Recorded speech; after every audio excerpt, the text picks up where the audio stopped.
Well, let's get started. Thank you so much for coming to this information session about the First Year Abroad Ireland program for this spring break. We're glad to have you all here. We'll do some quick introductions to start, and then we're going to go through a little presentation, probably be here for 20 or 30 minutes talking about the program and definitely taking any questions that you all might have. My name is Scott Ozorowski. I work here in the Study Abroad office, and I help coordinate all the First Year Abroad programs on the back end of helping to create them and get them planned. And then also working with all the students who are applying, helping you with the application process and giving you all the information you need as you prepare. And I'm going to turn it over for introductions to Victoria and Erin, who are going to be the two people leading the program this spring break. Hi, good afternoon, everybody. I'm Victoria Van Kirk. I'm the instructor faculty for the course. And very, very excited to see so many of you jumping on a call with us this afternoon. I've been on this study abroad program, this first year abroad program twice, leading it this year. And I have to say, the itinerary is designed so intentionally to give students who are interested in Ireland and travel writing just a great amount of experience in a short period of time. So we're just really excited to talk about the program today and take any questions that you have. But I'm going to turn it over to my colleague, Erin, who is going to be the staff member on the trip going with us this year. So Erin, would you like to do a quick intro? Thank you. Hi, everybody. I'm Erin Herman. I work in the Writing Center at DePaul, and this is my first opportunity to collaborate with Study Abroad through DePaul. So I'm really excited to be a part of this first year abroad program and specifically to Ireland, as I have not yet been to Ireland. And as I've been saying, my name is Erin, so I am long overdue. So I am thrilled to collaborate with Scott and Victoria and all of the students who will get to join us on the experience. I got to study abroad as an undergraduate myself in France. So I'm thrilled to get to participate in this opportunity with some of our DePaul first year students. So thanks for being here. All right, excellent. And I already introduced myself here in the Study Abroad office. Just a quick overview. These first year abroad programs are programs that are designed specifically for first year students. For most of you, you have to take a class in your winter or spring quarter that is LSP 112, which is a focal point seminar. And you can choose from, 100 different options of those. And we have made a handful of those into study abroad programs where you take the course during the quarter and then you'll go abroad for about a week and a half over the break. And so this first year abroad Ireland is one of those. You will do a winter quarter class and then travel abroad during spring break. And it knocks out a requirement. If you are in a major that does not require a focal point seminar, which is basically some theater majors, music majors, some CDM majors primarily, you still can do the program and you will get experiential learning credit or elective credit for it. And then also if you're an honors student, there are special honors requirements that get fulfilled by doing this program as well. So very great for honor students. It knocks out specific honors requirements as well as your honors experiential learning requirement. So yeah, I'm going to turn over to Victoria for the next little bit to talk about kind of the itinerary of the program and the class, and then we'll talk a little bit more about some logistics and take some time for questions. And if First of anyone has a all, question I'm along the looking. way, you Oh, can yeah. feel free. You can feel free to just shoot out your question if you've got one. That's right. I'm looking at that photo that we just started with on that first slide, and I was just thinking, some of you were remarking about the landscape, and I'm thinking about what a mystical, just beautiful, like soul-changing environment Ireland is, and how it's really a presence of place. It's one thing to talk of or look at; it's another thing to actually be standing there and experiencing. So our class next quarter, we've chosen our focal point seminar class time. So I know I've gotten that question on the side from some students who've been interested in applying. It's going to be Tuesdays and Thursdays from 4:20 to 5:50, the Lincoln Park campus. The class is about, exploring the allure of travel to the Republic of Ireland. We definitely take time and care to understand people's motivations for travel and then people's motivations for documenting their travel and working at that skill, bringing ourselves into a space where we join other travel writers and we enter that conversation.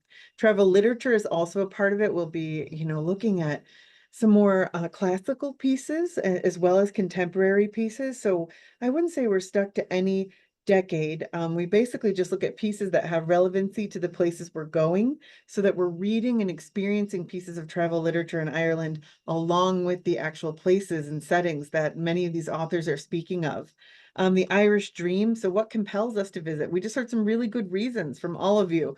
Things that you're interested in. You have a family connection. You have a friend who's there. You're just interested in the landscapes. You're just ready to get out of here. You had a layover and you were so close yet so far away. But there's so many different reasons why people are compelled to go to a country like Ireland or the Republic of Ireland and how it calls us. And then imagining Ireland. So how is Ireland envisioned in our minds, and what treasures do we seek to uncover on these journeys? So we explore travel writing actually in classic and contemporary, as I just said. We journey through the words. We engage with classic and contemporary pieces. We do that throughout. So we'll have those pieces that we're studying in class together here in the focal point course. And then we actually go over and we bring those pieces to life as we're actually standing in places like what you see in this image, which is a castle that we stay in. Hopefully we're getting ourselves booked for that, but it's outside of Tralee, Ireland, in County Kerry. So we do stay in a castle along the way. It's a very restorative and reflective place. The next bullet being reflect on your experiences. So read and write about this journey. There's a lot of journaling for this class that's intentional. We want people to just take everything they're experiencing and get it down more formally into a journal for yourself mostly, but also just so you have something to look back on and really get some of this practice in this style and genre of writing. All right, retracing the steps of travel writers. We do follow in footsteps. There is a day, I believe we still have set, where we'll go to Yeats's Tower. So a place where the renowned Yeats used to write a lot of his own pieces. And it's just so cool to stand in that tower and think of his retreat and actually where he did and produced, he did a lot of his work and produced a lot of his pieces.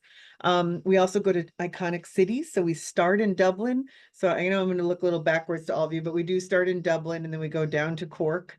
And then from Cork, we go up to the Cliffs of Moher area and also Doolin. So we have small town living. And then we end in Galway. And then we just kind of make a circle around that lower section of Ireland. But we do get the urban, the rural, the very rural, the castles, the hostels, the bed and breakfast. We really vary this trip so that you can experience a lot of different types of settings and lodging in cities and urban and rural all in the same trip. We do have a charming coastal village trip planned where we go to Doolin, Doolin is arguably, I know they have the Trad Music Festival, which would be traditional Irish music, but they do kind of battle with other villages in Ireland as to where traditional music was born, but it is a very iconic place to be in Ireland. Nothing feels more Irish than a pint and a couple of fiddles and some villagers who just come in off the street and start singing, and that's what Doolin is, very much so. Then we also do have a chance to tap into some of Ireland's general history by going to places like the Kilmacduagh Monastery, which is in the photo that's on this slide. Such a peaceful place. I think all 3 times I've been there, it's been very I've been there 2 times on these trips, but then once on my own time. It's very picturesque. The sky has always been very blue, which juxtaposes against the green of Ireland. And it's just this really stunning place.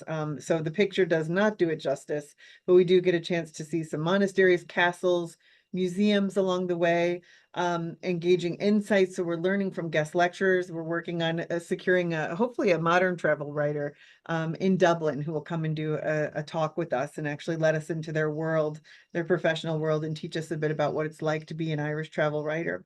And then we do quite a bit of writing in this course leading up to and on the trip, so that we're making sure we capture this experience for all of you and put it into a memorable format that you'll take with you forever. And most of the students who come on a first year abroad, that just scratches the surface, and then people just have this inclination to travel after they've had an experience like this. It's very confidence building. Okay, these are 3 students. You can take a little screenshot if you want to, or take your phone out and take a photo.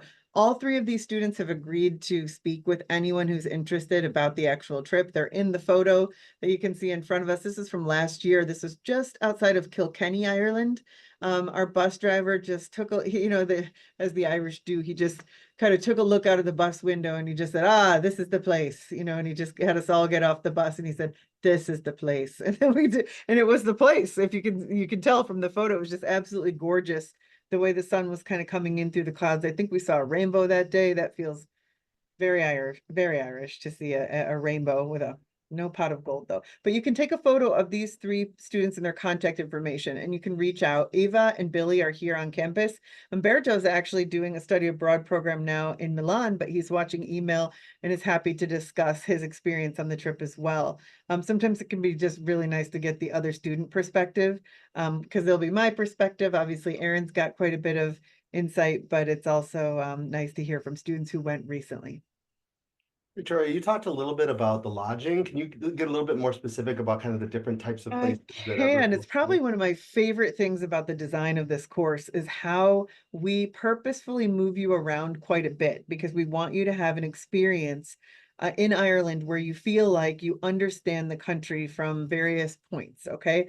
When we're in Dublin, we stay in this just charming Victorian looking hotel. It's right in an area of town in Dublin where the streets are, I'm just thinking of all the streets and the sounds, but you're right across from Christchurch Cathedral, which is just Christchurch, which is beautiful. It's picturesque, beautiful breakfasts in the morning, with a lot of good salmon, if you like salmon. But anyway, and also very close to the Dublin Castle, and in walking distance, there's so many great features inside Dublin. So we do stay there several nights. Then in Cork, we stay towards the city center, but we take a train. So from Dublin, we take a train from Houston Station, and we take that all the way down to Cork. And then in Cork, we do walk a little bit to the city center, and we have a hotel there. This trip did used to have Cork for 1 night, but we've extended it to 2 nights in Cork because we heard that feedback from our students that they really did wish they had a little bit more time to engage with Cork. So we're building some activities around Cork as well. So I know some people have curiosities about that southern part of Ireland. So we do that. And it's more of a modern traditional hotel there. Then we leave there and we stay 1 night in a castle. And that's on purpose to give you just a fresh vantage point. And then from there, we take the bus onto a ferry. We take the ferry up to the Cliffs of Moher. We check into our bed and breakfasts in Doolin, and we stay in these quaint, quintessential bed and breakfasts where the women who run these lodging environments, they have been doing this for a long time. They're so excited to see students.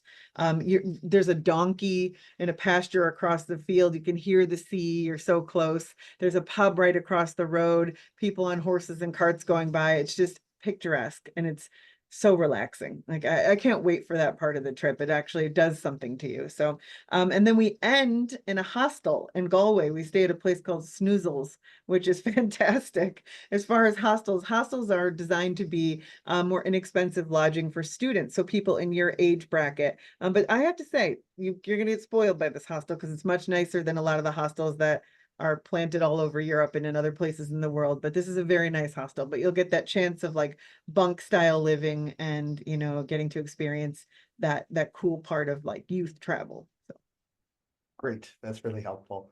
And just so you all know, your days are pretty busy on these. You're gonna have pockets of free time here and there. You don't ever have like a free weekend or anything like that, but you'll have, little chunks of free time here and there. A lot of your evenings, you'll have some free time. During the day, you might have some little pieces of free time as well. So amidst the busyness of what you're gonna do on the program, there is a little bit of downtime and time to explore on your own as well. But we keep you busy with like lots of cool stuff though. very busy, and we leave very early in the mornings just to get us on track and milk the country for all it's worth. All right, well, let's show this little video. This is a video, and I want to make sure I am optimizing for video. All right, I'm gonna optimize my share. Okay, and this is a little 2-minute video that was made by a former student. So.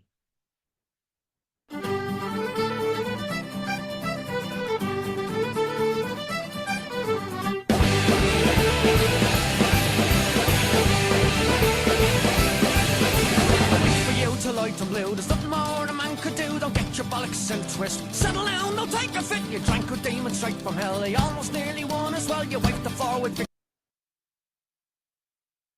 victory and puked until you fell asleep. Electing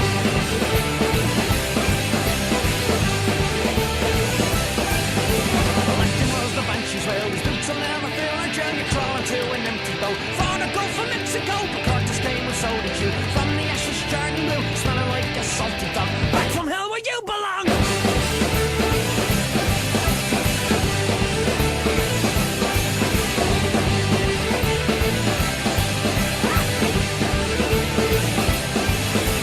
I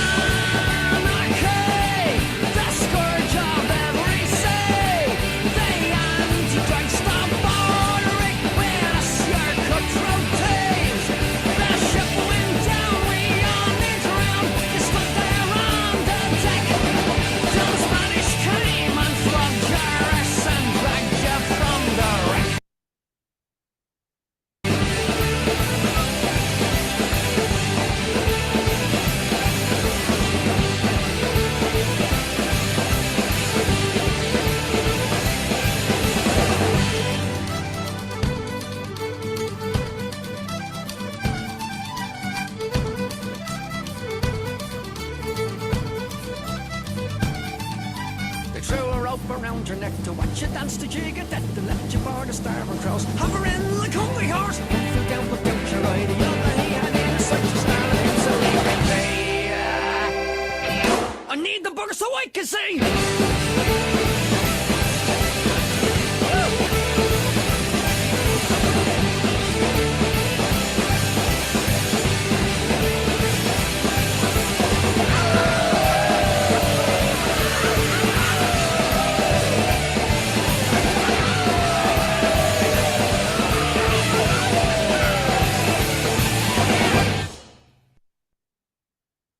All right. Well, hopefully that gets you a little excited for it. I don't know how it does it with that music. And also I heard there's some film students on this call, so if anyone needs to do a redo, Yes, no, I love it, but all right, a couple logistical things, and then we'll take some time for questions. So I know some of you have already started your applications and even submitted your applications, but others have not. The application deadline to apply is November 1st. So please make sure in these next 2 weeks that you start your application and that you get it submitted. To do that, you go to the First Year Abroad Ireland webpage on the Study Abroad website. There's a little blue Apply Now button that you click.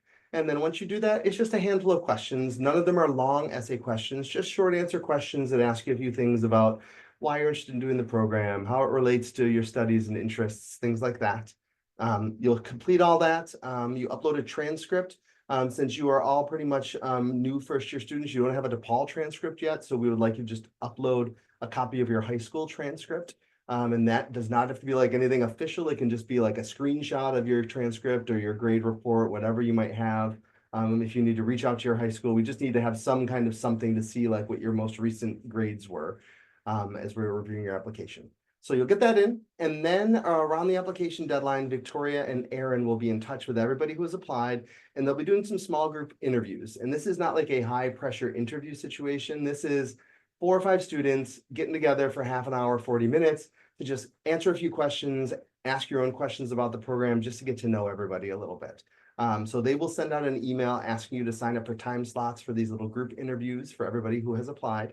And at that point, we'll then let you know who has been accepted into the program or not. All of our first year abroad programs have spots for 20 people. I will say that the Ireland program tends to be one of the more popular programs. So in most years, we do have more students apply than we have spots available.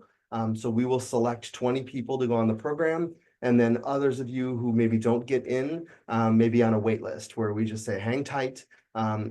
Usually not everybody who gets accepted decides to move forward. And so some spots open up and we're able to move some people on the wait list into the program. But at that point also, we will let anyone know if you happen to be on the wait list. One of our other first year programs, so this spring break, they're going to Italy and Rwanda, may have spots available. So we may say, hey, you're currently on the wait list for Ireland, but we have spots available in Rwanda or Italy. Would you like to move to that one? So that's something that I'll be in touch with you about as you see what happens. Our goal is to get as many first year students who apply for these programs to be able to get a spot on one of them, and hopefully their first choice, but if not, a backup choice to be able to have the experience. Also, there are scholarships available for these programs. The Study Abroad Office has scholarship funding for all of our programs, and we have some additional scholarship funding for the first year programs. The good news is you don't have to do anything special for the scholarships. All that you do is submit your normal program application by November 1st, and you will automatically be considered for the scholarship funding. We award those scholarships on 2 characteristics. One is financial need. We talk to the financial aid office for everybody who has applied, and we get detailed information about them, about your current financial need based on your FAFSA. And then we also look at your grades.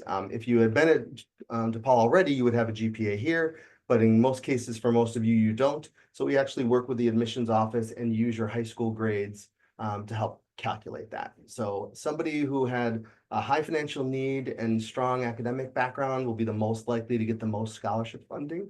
Our smallest scholarships already start at $1,000. So even if you get that's one of our smaller scholarships, it's already at least $1,000. And some of those scholarships go right up to almost the full cost of the program.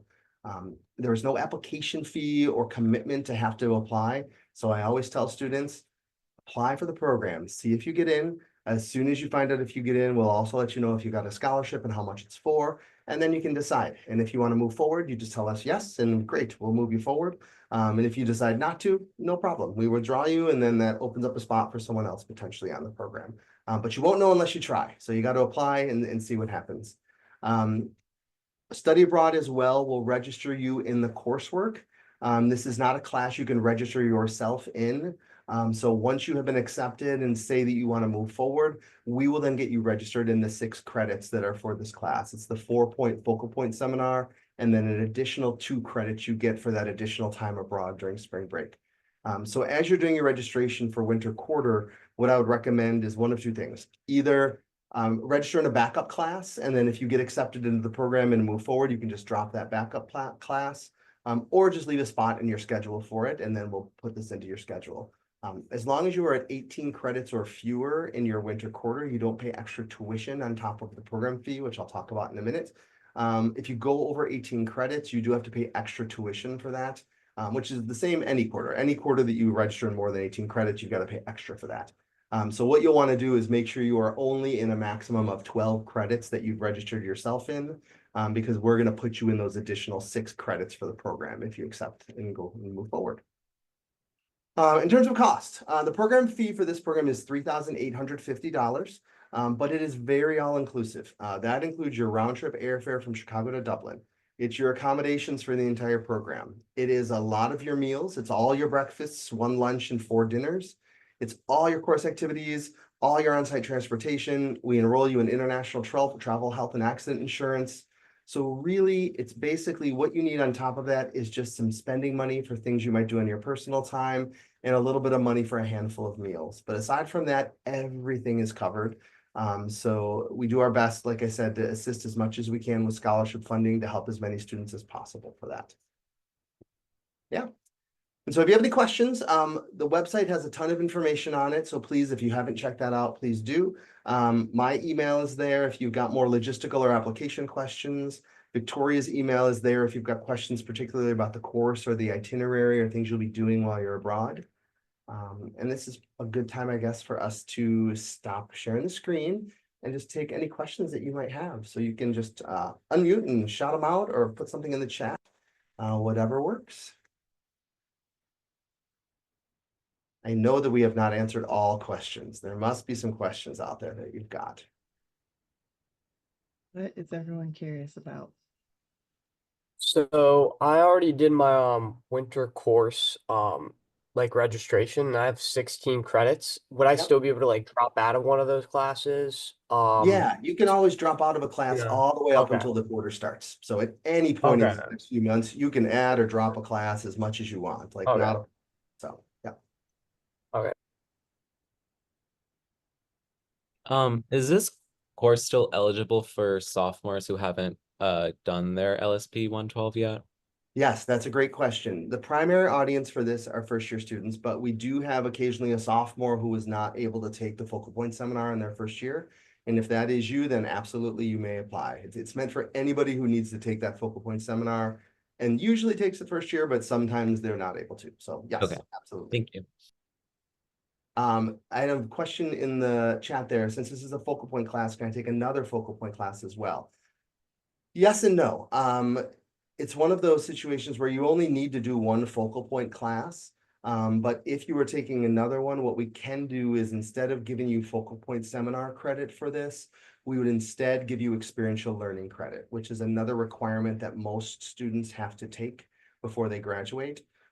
So technically, yes, you could take 2 focal points, and you would just need to let me know that, and I will make sure to register you in a way that you're going to get this experiential learning credit instead of focal point seminar credit. So it is possible, and every once in a while we do have a student that does that. It's the same way it works for students that are in the majors that don't need a focal point seminar. That's the kind of credit they're going to get for it instead. Other questions? Any other questions we've got? How about any logistical questions or questions about places we're going? Let's see, question here. Do you have to apply for the LSP class first in winter term? No, you apply to the study abroad program through the study abroad website by November 1st. And then for everybody who's accepted into the program and you decide that you do want to move forward, we will then automatically register you in the classwork. So you don't have to worry about registering in any of the classwork. We will take care of all that for you. That'll happen in sort of late November or December, once we've gotten everybody settled away of who's going to be the final students that are going to be the 20 that go. We'll then get you put in all the classes. Any other questions? Yeah, Kayla, you just came in. So you're asking about if you should register for something else in the meantime. Either way, you can register in something else in the meantime. And if you get accepted to the program, then you can just drop that class, or you can leave a space in your schedule and then we would put you in the classwork. Oftentimes I'd say a lot of students register in something now and then drop it if they need to, because sometimes there may be a class you want to get into, and if you don't register in it now, there may not be seats available in it a couple months from now when all this happens. So I would say make your schedule the way you would like, and then if you get, just know that you're going to have probably to drop something to make room for the class when the time comes. Any other questions? I saw in the video that sometimes there were speakers, or, you know, looked like there were maybe some lectures. I'm curious if you could share about those experiences, who we might talk to, if anything is finalized yet, or. Yeah, somebody you saw in the video was this professor from the University of Galway, who the previous instructor had worked with many times over the years, and he would come in and just kind of give some additional context, and he would break down a travel piece that was actually relevant to exactly where we were in that time. So he would feature you know, well-known Galway author, or he would feature, we saw him last in Dublin, and then he kind of met us in Dublin, and he's an eccentric guy. I'm not sure if we'll have the same this time around. If not him, then I'm also looking into the possibility of having someone who's a modern travel writer, you know, someone who is actually a travel writer in Ireland, who could come by and do a guest lecture with us, but still working on some details. But it would be someone relevant to the moment in time, and then somebody that would enhance a lecture that we've already had, and so that you can hear specifically from an Irish citizen. We had another question in the chat asking if this is related to any other study abroad program like the Scotland first year study abroad. We have 7 first-year study abroads that happen this year, and so 3 of them happen with a winter class, and then you travel in spring break. 4 of them happen with a spring class, and then you travel in June.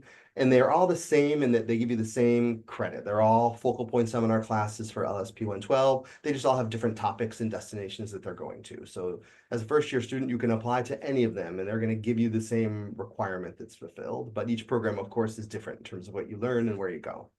And then in terms of applying to more than one, that was a question as well. For each term, the way our study abroad system is set up, you can only apply to one program. So if you are looking at doing a spring break program, you have to pick the one that you're most interested in to apply for.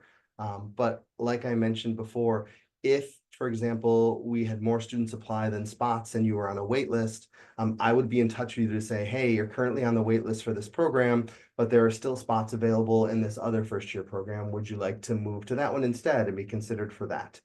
So that's always a possibility. If you're interested in one of the summer first year abroad programs, you could apply for one in spring break and also for one in summer, because that's at a different time. But those applications won't be reviewed until February. So you'd kind of need to make a decision on if you're going to do the spring break program before you would ever know what's going to happen with summer.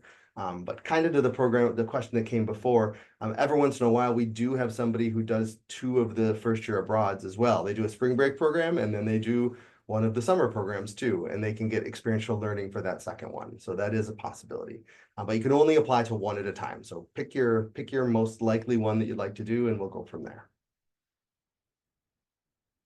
Any other questions? All right. We will stick around if you have any specific questions that you'd like to ask us. But otherwise, thank you so much for being here. If you have not done your application yet, make sure to get that done. Please don't wait until November 1st at 11:30 p.m. to like get it in under the wire, and, you know, get it in as soon as you can. And Because then you know that's when a tech issue is going to pop up, like right at 11:30.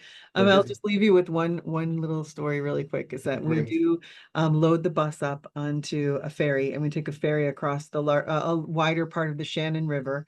And this year, when we had all the students kind of looking out, they all went out of the bus and stood on the railing, and they were just kind of looking at the beautiful landscape around. A pod of dolphins decided to swim right up to our ferry, and they put on a beautiful show, and it was like, could it have just been more magical? You know, there's just many moments that you're in Ireland and you just think to yourself, like, is this real? Are we in a dream? How did somebody time this? Like, how is this happening? So I'll just leave you with that little story, and look very much forward. Erin and I look very much forward to seeing your applications coming in, and to putting together our group of 20. So thanks for your time this afternoon. Thanks, everyone. Have a good day.